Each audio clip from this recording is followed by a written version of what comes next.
There we go. It'll spin like that for a couple of minutes.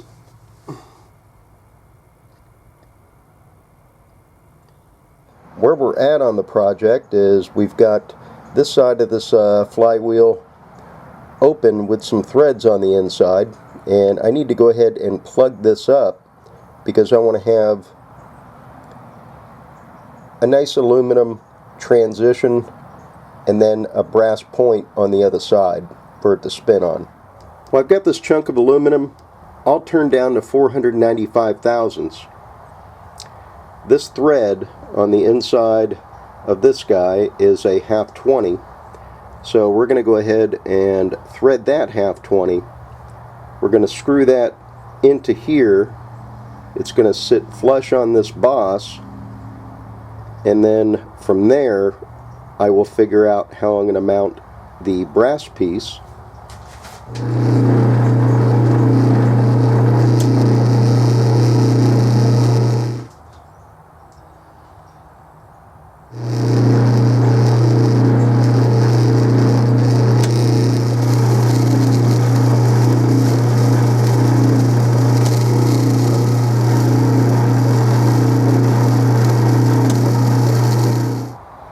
Got my test nut here, and that threads on nice. That's the way we want this thing to sit up against that brass boss. I only have 275 thousandths depth inside that piece of brass. This is definitely too long, so I'm going to have to take off 2 or 3 threads. It's not going to leave us much to go inside that brass, but all we need is about 3 threads to go in there, and I'm going to Loctite it in place.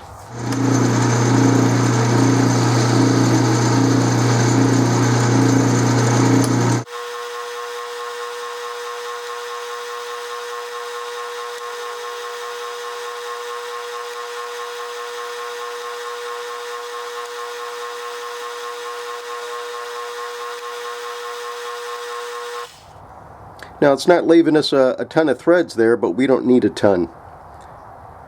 This toy is not going to see any pressure on these threads.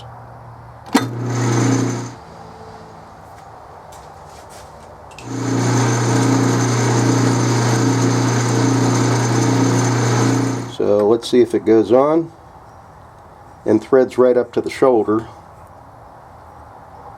It's a nice tight fit, that's good. And it goes right up to the shoulder, and that's perfect. That's exactly what we needed. And we'll go ahead and Loctite it right up against this face right here. And that'll give us a nice transition from brass to aluminum, and then we're going to put a brass point on it. So let me go ahead and cut that off. Now, I have to admit, parting is not my favorite operation. Actually, it makes me lose sleep at night sometimes. But we're going to go ahead and part this off under power using the power crossfeed.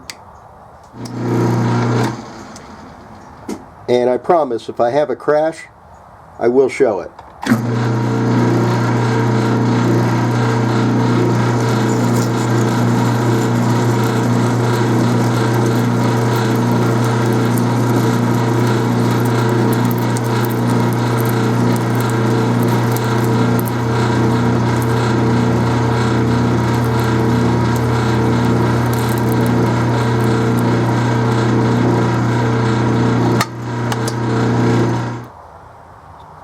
Well, that part off actually went pretty well. I would never attempt that under power with steel. Now, I had it on a 4 thousandths feed rate per revolution, and they sure look thicker than 4 thousandths to me. And this threads right into there. It goes right up against that shoulder. I'm going to go ahead and machine that down to where it's even with the brass, just like over on this side here. And now that I have this done, I think now is a perfect opportunity to turn this outside diameter down and make it look pretty. What I'm going to do is go ahead and chuck this up in the lathe.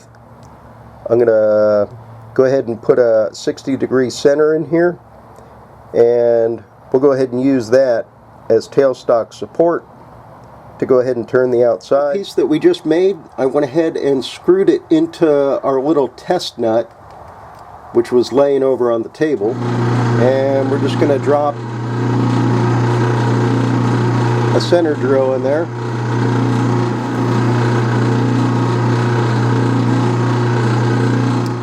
While I still have this piece in the chuck, we're going to go ahead and power tap this 1/4-20. You'll see down the road exactly why.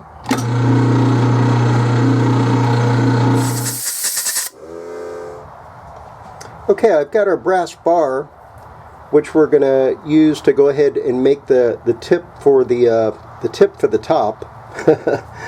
And I've got it in an 11/16 collet. So we're going to go ahead and face off this side here. We're going to go ahead and tap it 1/4-20. And then we're going to join this brass bar to this piece that we did earlier using a 1/2 inch 1/4-20 set screw.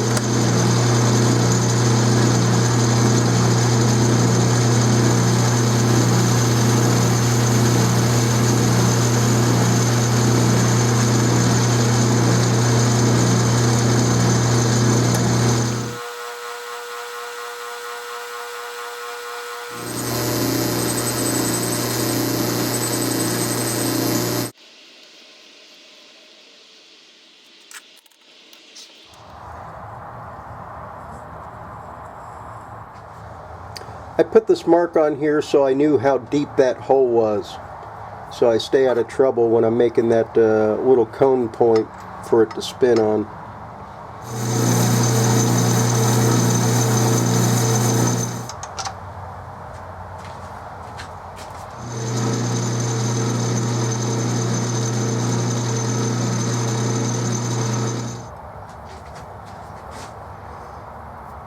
Now 3/4 inch 1/4-20 set screws. So we will crank this about halfway in, and there we go.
Well, here's some photos that I took with my iPad. It's not high quality photos, but it pretty much shows you what's going on. The only problem is it didn't work.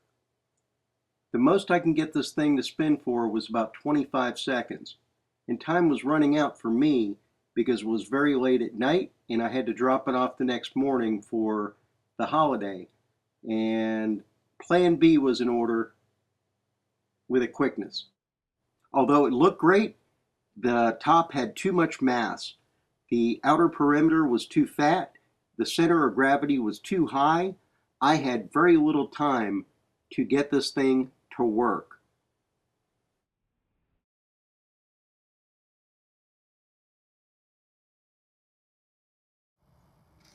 Well, what I did is I reduced the weight.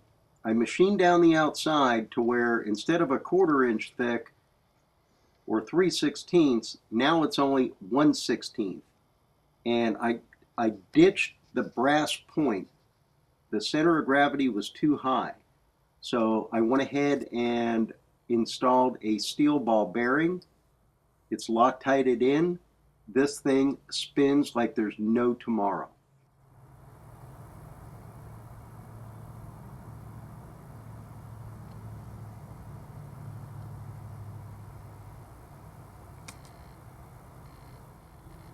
This is some kind of a little convex lens. Not sure where I got it, but works pretty good for this. My table's not actually perfectly level, so this thing will walk all over if I put it on the table. I'll show you that.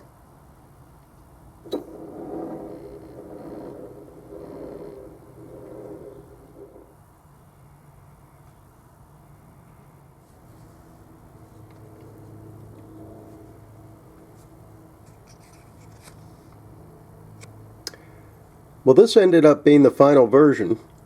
Through a lot of trial and error, my original design didn't work out that good, but that's the nice thing about doing machine work, is if it doesn't work the first time and you don't succeed, you try again. So this ended up being the final design. Rather than a cone point, I went with a hardened ball bearing. That's Loctited in place. I think I'd like to get a ball end mill and go ahead and have the ball sit perfectly in a hole before it's Loctited. This is just a countersink, a large countersink that I had. I went ahead and popped in a pretty large countersink there and dropped the ball bearing in with some Loctite. Looks very nice. It's very functional. Spins very easily. You could really spin it hard and get this thing running for a couple of minutes.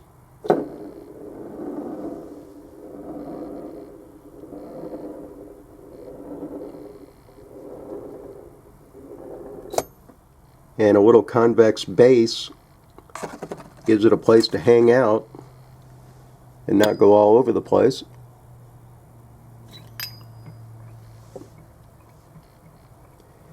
And it'll find the center of that thing and settle down.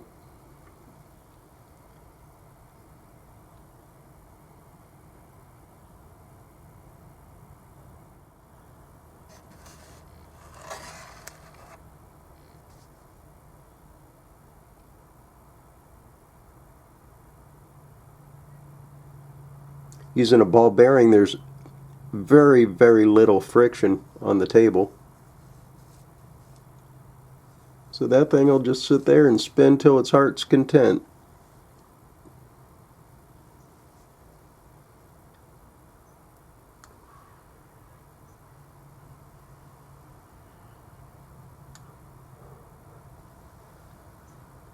Doesn't really look like it's moving until you zoom in. I believe I'm going to start manufacturing a couple of these and selling them to go ahead and support the channel. So if you're interested in one of these, there's going to be my email address down in the description. I think I'm going to have a couple of different versions of this. Solid aluminum, those are going to be a little bit cheaper, and if you wanted one of these nice brass ones, of course they're going to be a little bit more expensive, but very well worth it. So again, thanks for watching, and I will leave you with a minute or two of watching this guy spin.